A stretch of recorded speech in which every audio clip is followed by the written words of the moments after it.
What is going on, beautiful people? I am Lee Hammock, the diagnosed self-aware narcissist known as mental illness, and welcome to another episode of A Narcissist Explains. In today's episode, we're going to be talking about cutting off a narcissistic parent or family member, whatever. Stay tuned, like and subscribe for more.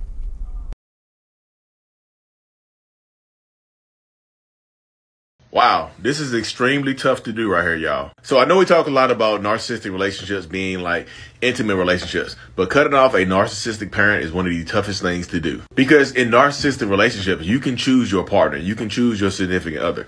You cannot choose the family that you are born into. You can't choose that toxic mom that competes with you on everything. You can't choose that toxic dad, that narcissistic dad that holds you back from being better than him at sports. Because cutting off a girlfriend or boyfriend, husband or wife or something is completely different than cutting off a parent. Because people will tell you, hey, you only get one mom. You only get one dad. You need to cherish them for the rest of your life. I mean, that is your mom. I mean, that is your dad. But people rarely outside of the house of a narcissistic parent really know what goes on behind those walls. And sometimes cutting a parent off is the only way that you can heal from that parent. The only way that you can take back your power from that parent. And although you can't choose what family you're born into, you can choose what family you make and what family you keep. Stay safe, be strong, hope. All right, y'all, welcome back. Y'all caught me mid-dance. I was dancing, building on my energy for this video.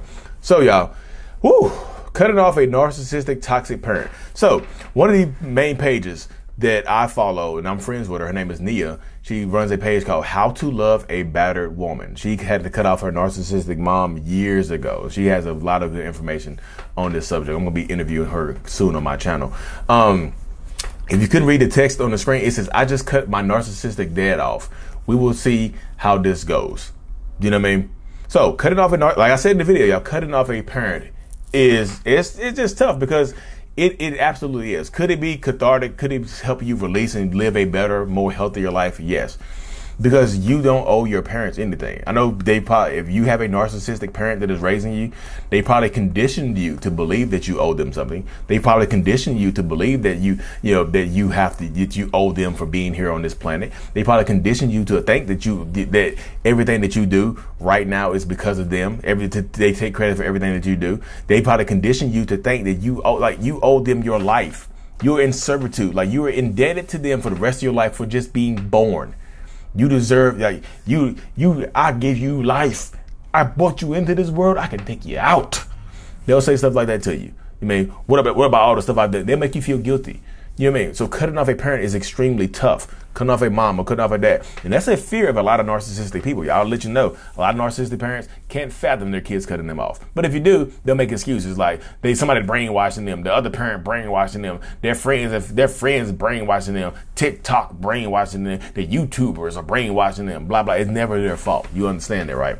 Even if you cut them off, they'll blame somebody else or they'll try to make you feel guilty.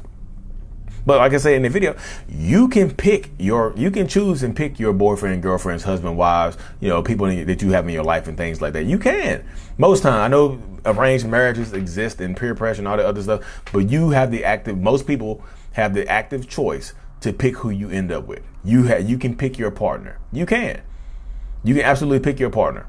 You can't pick who you were born with. You can't pick who you were born to. And I know a lot of children of narcissistic parents, you see the world isn't fair. You're like, why did I get these people as parents? Sometimes you have one narcissistic parent and one codependent enabling parent that allows the narcissist to do horrible things to you, but they never leave because they're trauma bonded to them, and they see it. They feel bad for you when you grow up, but sometimes you end up having to cut off both parents. Even if both parents are not narcissistic, you might have to cut off both parents, because if you cut off, let's just say it's simple because I'm a narcissist and I'm a dad. It's simple. Let's just say you want to cut me off. I'm your dad. You want to cut me off. The way my mind works is you're going to have to cut your mom off too, because now it's me. You have to choose. You can't pick and choose. You can't pick not to talk to me, but talk to her. You got to cut your mom off too. And the mom, typically, if the mom is trauma bonded, they're not going to leave. They're going to stay. They're going to pick their narcissistic partner, husband or wife, over the kids. And that's going to make you feel worse. So you have to prepare for all the contingencies. If you want to cut off a narcissistic parent, sometimes you have to cut off the whole family, y'all, because people are going to hold a grudge against you for cutting off your mom or dad or whoever you're dealing with. They're going to, you only get one mom, you only get one dad, you're going to cut them off. Wow, I wish my mom was still alive. I wish my dad was still alive. You're going to cut yours out of your life. not knowing what you've been through, not knowing what they've put you through, not knowing what they've done to you, the abusive behaviors, the physical, mental, verbal, emotional abuse that they put you through. People are not going to understand. So peer pressure can keep you in a toxic relationship with your parents as well. Peer pressure, family pressure, sibling pressure, external factors, life in general tells you you should cherish your parents. You can get on Instagram right now and find a meme. My mom, I wish I had a phone in heaven and talk to my mom, whatever. I wish there was a phone in heaven. I'll talk to my dad. You see that type of stuff all the time, and then now you have the task of cutting off somebody who treats you horribly. But sometimes, y'all, those toxic parents or toxic family members are anchors. They're holding you in place. They're holding you right above the surface. Like the water level is right here. They're anchoring you, so only your nose is above the water. You can hardly breathe. You can't do anything else. Like you're anchored to them. They're tied to your foot. Sometimes you have to cut that rope so you can float to the surface and live the best possible life for you. Sometimes you have to cut them off. Sometimes you have to. Like, this is not me just like, oh, Lee, you're doing too much now, Lee. This is not me saying, this is not me making this up. This is me saying that sometimes you have to cut off a narcissistic, toxic parent because that's the best thing for you to help you release that and grow. Yes, is it tough because like I said, not only do you have to cut off a parent, if you have brothers and sisters that might have grown up differently in the same household, if you're the scapegoat and they're the golden child, they might not see eye to eye. They might not see eye to eye with you. So you might have to deal with them. You might have to deal with cutting your brother or your sister off too. I'm just telling you, there's moving pieces here. You don't have to just cut, not just mom and dad sometimes. You might have to cut off your siblings because your siblings are on their side. Your siblings become flying monkeys, blind supporters of your parents. And they just, post-separation abuse happens when you cut off a parent because your siblings are not hurting you. Your aunts and uncles are not hurting you. Your cousins are not hurting you. You might have to cut the whole family off. It's not easy. Cutting off a toxic parent there's branches. It's like a big ass tree. You have to hack. You have to cut off the roots. The roots are buried deep. Sometimes you have to cut off a toxic grandma, toxic grandpa. Yo, it's deeper than it's way deeper than just boyfriend-girlfriend relationships when you're dealing with narcissists. It is. I know a lot of people just talk about the intimate relationships because those are easy to talk about, y'all. Because most people who deal with narcissistic relationships, the intimate relationships are easier to talk about. Cutting off a parent is hard because it's multifaceted. It's not just bye mom, bye dad, I'm done. Bye mom, bye dad, bye brother, bye sister, bye aunt, bye cousins, bye family members, bye grandma, bye grandpa, all of that. Now you feel like you're on an island by yourself.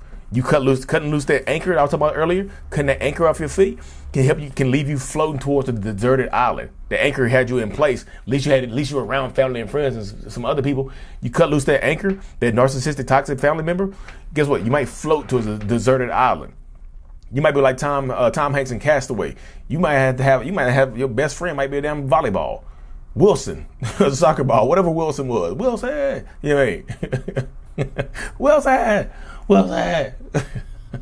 I remember that. That's a long time ago. But yeah, that's how it goes though, y'all. If you're dealing with narcissists and toxic people, that's the process. You have to understand that you have to deal with sometimes when you're dealing with narcissistic people, toxic people. Like that's the mindset of a lot of them. Like you have to, if you cut them off, it's multifaceted. Think about it. I'm not telling you not to take action. Take that whatever action that you see fit, but also think about the consequences of the action. What comes next. I try to prepare people for every single thing, not just one thing. I want to prepare you just in case you have to cut your brothers and sisters off. Just in case you have to cut your family members off. Just in case you have to cut your cousins off, your aunts, your uncles, whoever. You might not have a support system anymore. Your family, you might have to be out there on your own.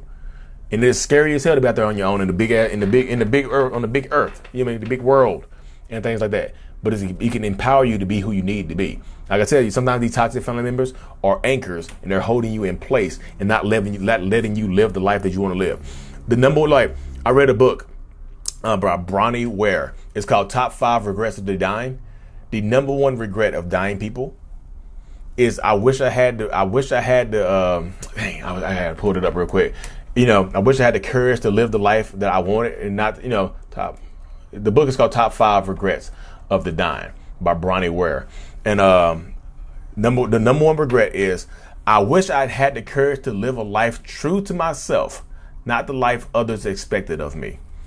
That's the number one regret of people in hospice, people that are dying and passing away. I wish I had the courage to live a life that is true to myself, not true to my mom, not true to my dad, not true to my family members around me, true to who I am, true to the essence of my core. That's the number one regret of people passing away. So understand that. You don't want to die. You don't go on your deathbed with those regrets right there. The number one regret of dying people. I wish I had the courage to live a life true to myself, not the life others expected of me. Like and subscribe for more. Thank you. Mental Healness is out. Peace.